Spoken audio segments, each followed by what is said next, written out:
हज़रत अबू बकर सिद्दीक़ रज़ी अल्लाह ताला अन्हु जब बीमार हो गए तो बिल्कुल चुप कर गए थे, खामोश हो गए थे। कुछ लोग ऐसे होते हैं जो शोर बड़ा करते हैं और शोर करने से भी कुछ नहीं होता। बीमारी अपने वक्त पे जाती है, शोर करने से कम नहीं होती, रोने धोने से कम नहीं होती।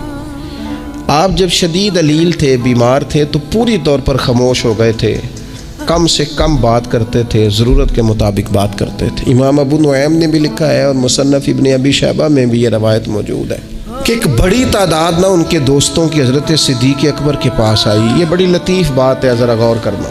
उन्होंने आके हज़रत अबू बकर सिद्दीक़ रज़ी अल्लाह ताला अन्हु से कहा कि हुज़ूर आप बीमार हैं, आपको किसी तबीब को ना दिखाए? हज़रत सिद्दीक़ चुप कर गए, एक एक बंदे का चेहरा देखा, फिर नज़र झुका ली, चुप कर गए।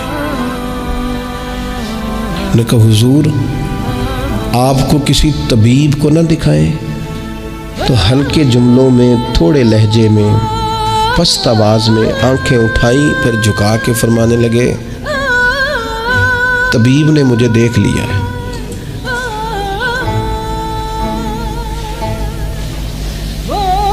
कहा हुजूर फिर उसने क्या कहा है? फिर चुप कर गए।